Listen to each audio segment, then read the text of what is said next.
are you, brothers and sisters? It is me, Mariah, again. Our Sunday school lesson today is about Noah's Ark. You might ask who Noah is and what the ark is for. We will learn that as we read Genesis chapter 6 to 10. The lesson plan, the activity, and the homework for this Sunday class are available for you to access through the links below. You can also click the link to our Show Your Child website, where various Sunday school lessons are located under each Bible books. I will put the link to the website below. For today, we will read about Noah. We will learn from the Bible what its message is for us today. Are you ready? Good.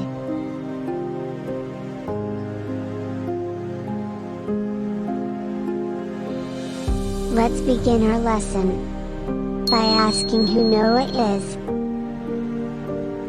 Well, as you can remember from our lesson before, God created Adam and Eve. Adam and Eve had sons and daughters, as the Bible mentions it on Genesis chapter 5 and verse 4. Seth is one of the sons of Adam and Eve that was born instead of Abel. Abel is the one who Cain slew.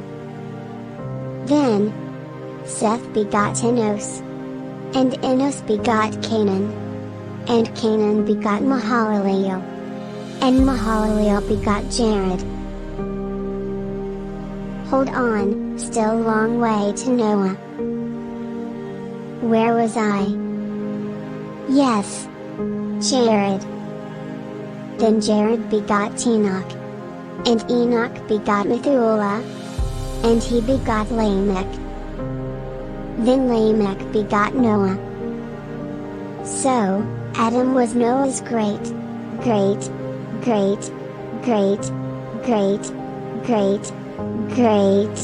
grandfather. Does that answer who Noah is? Good.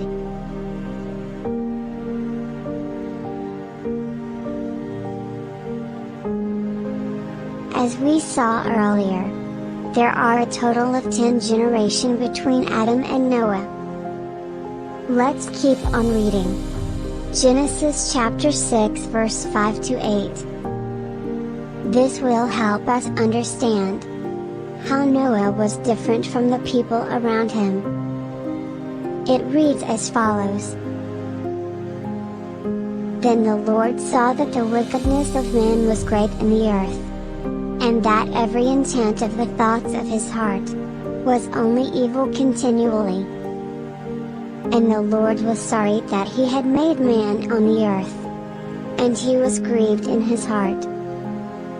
So the Lord said, I will destroy man whom I have created from the face of the earth, both man and beast, creeping thing and birds of the air.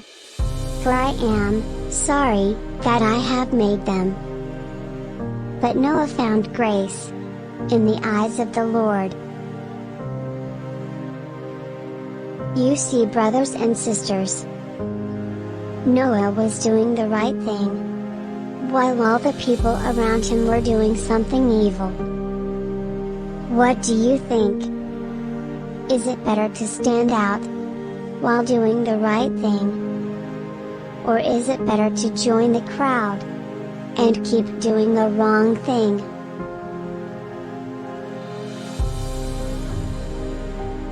Yes, you are right.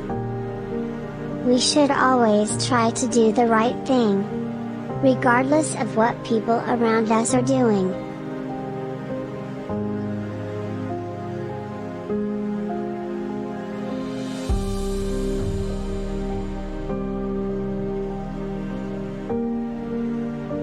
Let's keep on reading to see how God favored Noah, who was not following the crowd, to do the wrong thing. We will read Genesis chapter 6, verse 13 to 14. It reads as follows. And God said to Noah, the end of all flesh has come before me, for the earth is filled with violence through them. And behold, I will destroy them with the earth. Make yourself an ark of gopher wood. Make rooms in the ark, and cover it inside and outside with pitch. You see, brothers and sisters, God always looks after the one who is doing the right thing. Why do you think God wanted Noah to make an ark?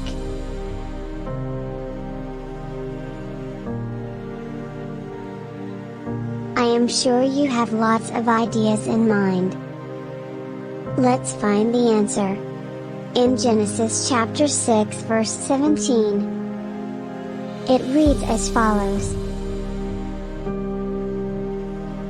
And behold, I myself am bringing flood waters on the earth, to destroy from under heaven all flesh, in which is the breath of life. Everything that is on the earth shall die. You see, brothers and sisters, God was showing Noah a way of escape from the destruction that was coming. The ark was a design of God to be used as the means of salvation from the great flood of water.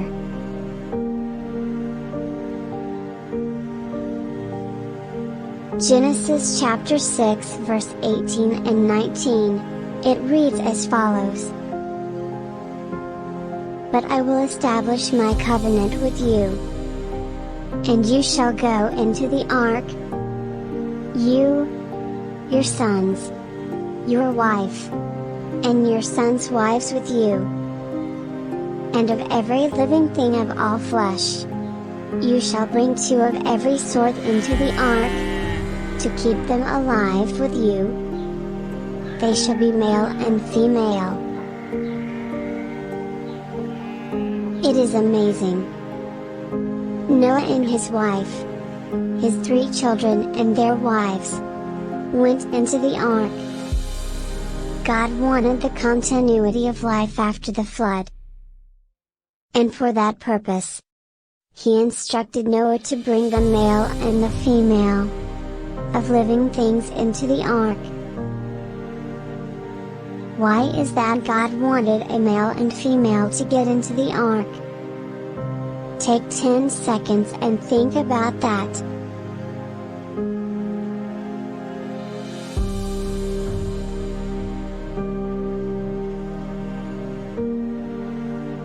Yes, that is right. That is the design of God for life to continue. Do you remember how God created Adam and Eve? How He made them male and female, to be husband and wife to each other, and father and mother to their children.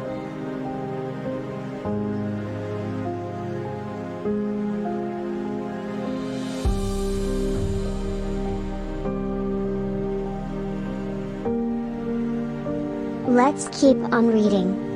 Genesis chapter 7, verse 13 to 16.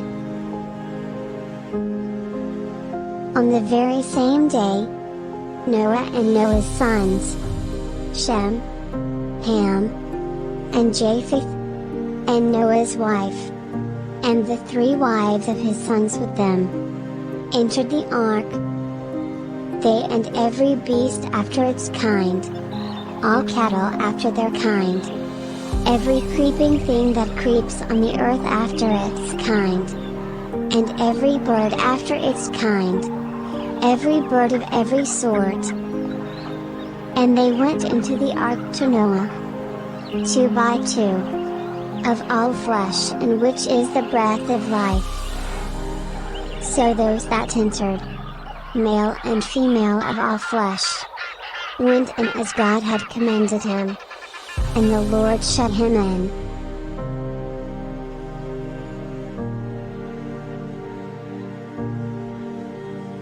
I have one question for you. Would you not want to be in this ark, if you knew a flood was coming?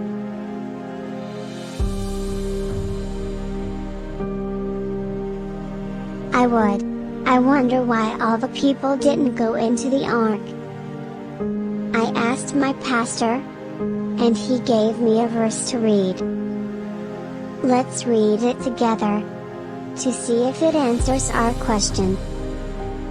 We will read Matthew chapter 24, verse 37 to 39. It reads as follows.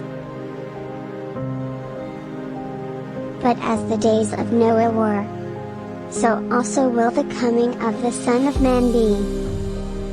For as in the days before the flood, they were eating and drinking, marrying and giving in marriage, until the day that Noah entered the ark, and did not know until the flood came and took them all away.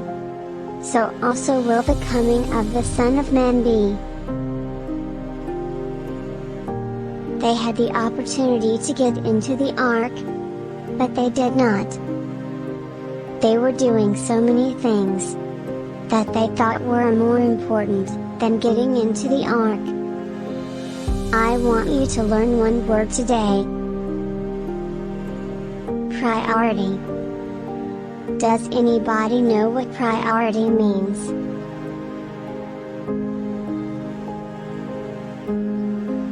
Priority is a thing that is regarded as more important than another. There is nothing wrong with eating or marrying. But these things should not be more important than getting into the ark. We should always give priority to God's way for our salvation.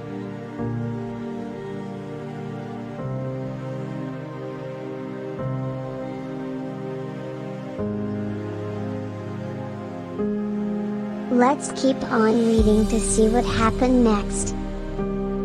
We will read Genesis chapter 7, verse 17 to 24. It reads as follows. Now the flood was on the earth 40 days. The waters increased and lifted up the ark, and it rose high above the earth. The waters prevailed and greatly increased on the earth, and the ark moved about on the surface of the waters. And the waters prevailed exceedingly on the earth, and all the high hills under the whole heaven were covered. The waters prevailed 15 cubits upward, and the mountains were covered. And all flesh died that moved on the earth, birds and cattle and beasts, and every creeping thing that creeps on the earth, and every man, all in whose nostrils was the breath of the Spirit of life, all that was on the dry land, died. So he destroyed all living things which were on the face of the ground, both man and cattle, creeping thing and bird of the air. They were destroyed from the earth. Only Noah and those who were with him in the ark remained alive. And the waters prevailed on the earth 150 days.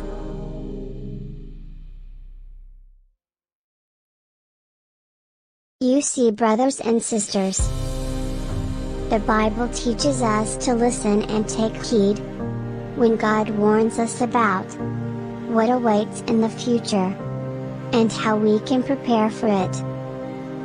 The big take from the Ark of Noah is the message of salvation. We have a message of salvation too.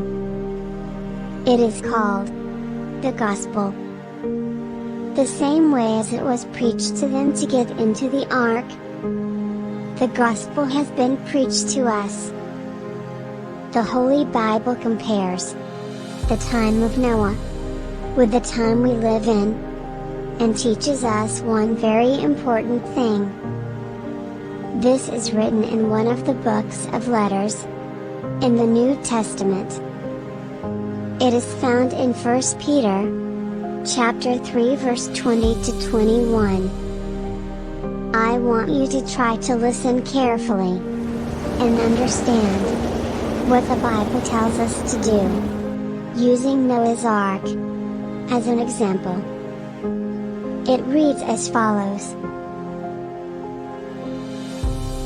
To those who were disobedient long ago, when God waited patiently in the days of Noah, while the ark was being built.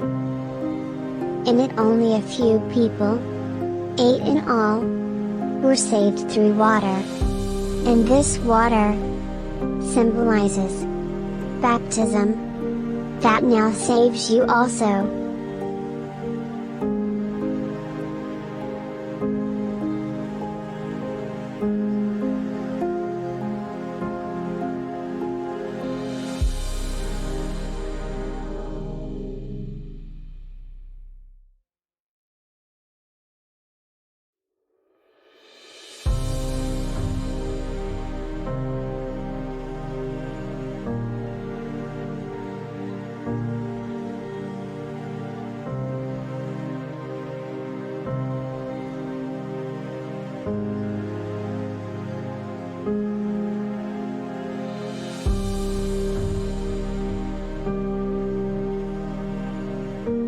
Hereafter, I am going to read you Genesis chapter 8, from verse 5 to 19, to complete the chapter.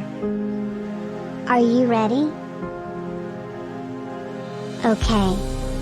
It reads as follows. And the waters decreased continually until the 10th month. In the 10th month, on the first day of the month, the tops of the mountains were seen.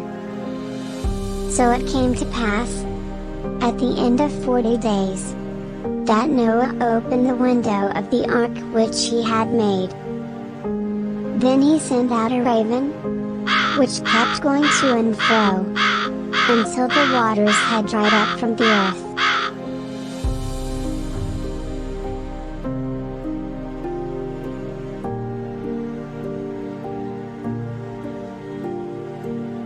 He also sent out from himself a dove, to see if the waters had receded from the face of the ground.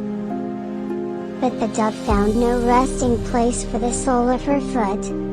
And she returned into the ark to him, for the waters were on the face of the whole earth. So he put out his hand and took her, and drew her into the ark to himself.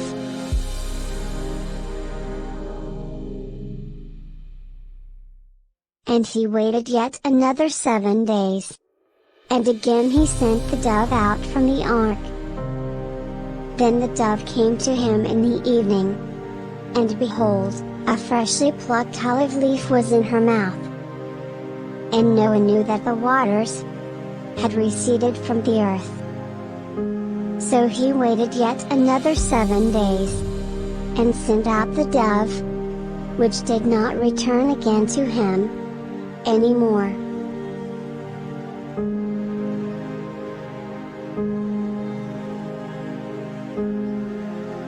And it came to pass in the 601st year, in the first month, the first day of the month, that the waters were dried up from the earth. And Noah removed the covering of the ark and looked.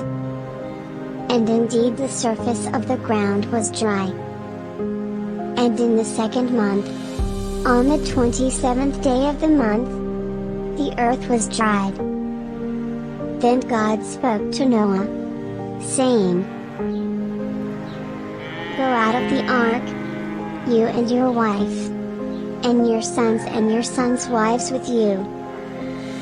Bring out with you every living thing of all flesh that is with you, birds and cattle and every creeping thing that creeps on the earth, so that they may abound on the earth, and be fruitful and multiply on the earth. So Noah went out, and his sons and his wife and his sons' wives with him. Every animal, every creeping thing, every bird, and whatever creeps on the earth, according to their families, went out of the ark.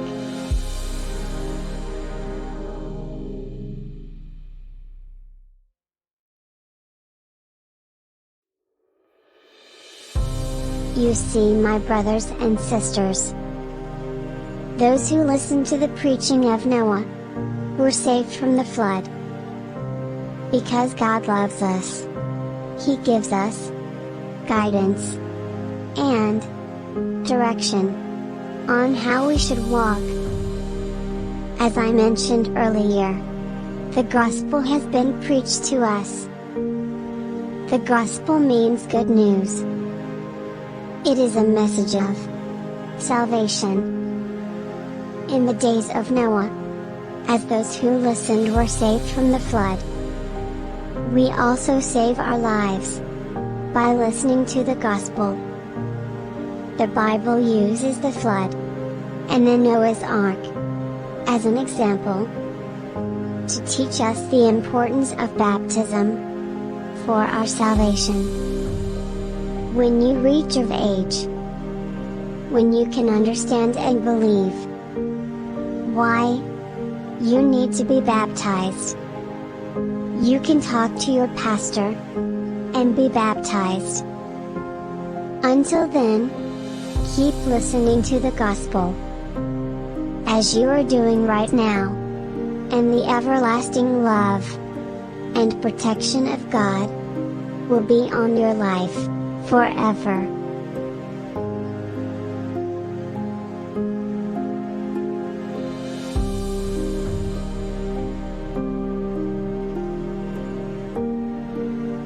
Please watch again Adam and Eve Part 2, where we saw that baptism is also to be born again. Yes, to be born again from the heavenly, who is our Lord Jesus Christ.